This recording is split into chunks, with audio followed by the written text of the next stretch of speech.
Na última aula, nós aprendemos como selecionar um elemento HTML usando os seletores básicos, mas podemos fazer isso de uma outra maneira usando o que nós chamamos de Relational Selector. Relational Selector é a relação de um elemento com outro elemento. Vamos a um exemplo aqui. Digamos que eu esteja construindo uma página de supermercado e eu vou construir uma section com ID de Products. Dentro dessa seção, eu vou construir um parágrafo com 5 palavras aleatórias. Então, aqui está o nosso parágrafo. Uma maneira de nós aplicarmos CSS a esse elemento seria adicionar um ID ou uma classe e fazer o estilo aqui dentro do nosso documento style. Existe uma outra maneira. Nós sabemos que o parágrafo ele está dentro da nossa seção com ID de Products. Então, eu tenho Products e eu tenho o parágrafo. Aqui eu irei mudar a cor, Color, por exemplo, para Blue. E vou salvar. Percebam que agora o nosso parágrafo está em azul. Isso é o que nós chamamos de Descendant Selector. Mas não se preocupe com isso, com a terminologia, somente como que funciona essa estrutura. Digamos que agora, dentro da nossa seção, eu tenha um article. Dentro desse article, eu vou adicionar um outro parágrafo. Vou salvar. Percebam que agora ele também foi modificado. Também está em azul. Digamos que eu queira simplesmente modificar o primeiro parágrafo. Quer dizer, este elemento parágrafo, ele é um filho direto, um direct child, do elemento section.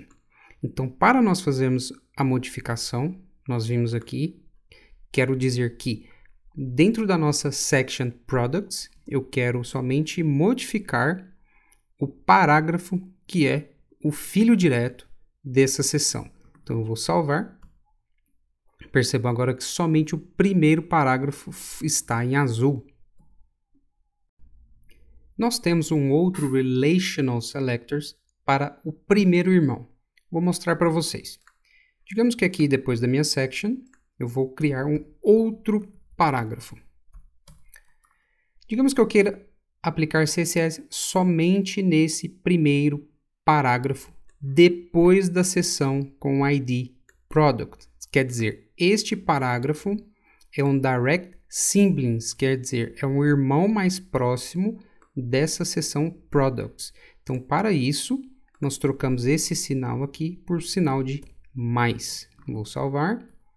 Percebam que agora somente aquele parágrafo foi modificado. Esse código irá modificar apenas o primeiro parágrafo que vem depois da seção com ID de Products. Se nós colocarmos outro parágrafo aqui, este parágrafo não estará sendo aplicado a cor azul. Vejam aqui que ele não foi modificado. Para que ambos os parágrafos estejam com a cor azul, nós precisamos trocar este sinal aqui de mais por um tilt. Agora veja que todos os parágrafos que são filhos, que são irmãos diretamente dessa seção com ID de Products, terá o estilo CSS cor azul. Aqui está. Relational Selectors nos ajuda a escrever códigos mais curtos e limpos. Porém, existe um pequeno problema. Aqui, nós estamos usando um CSS Rule para modificar a cor para azul de todos os parágrafos que venham depois da seção Products.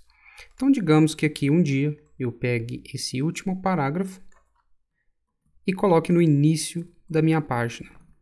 Agora, este parágrafo não terá o CSS com a cor azul aplicado.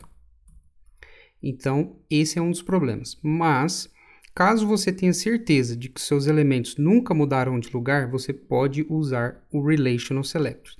Caso contrário, seria melhor usar eles como ID ou Class. Outra coisa que pode dar problema, mas que é muito mínimo, é que pode levar um pouco mais tempo para os browsers lerem o nosso documento HTML. Mas como assim? Digamos que estamos numa página com 100 parágrafos. Nós humanos, nós lemos da direita para a esquerda. Então, primeiramente, nós iríamos ler a seção Products, depois todos os elementos que vêm depois, nesse caso parágrafo, teriam a cor azul. Já para os computadores, eles leem da direita para a esquerda. Então, eles iriam ler todos os parágrafos, colocar a cor azul, para depois saber que é somente os parágrafos dentro da seção com ID de Products. Mas isso é muito irrelevante. Então, resumindo, Relational Selectors nos ajuda a escrever códigos mais limpos, mas eles são frágeis. Caso você tenha certeza de que não mudará de lugar, pode usá-los. Caso contrário, prefiro usar com ID ou classes.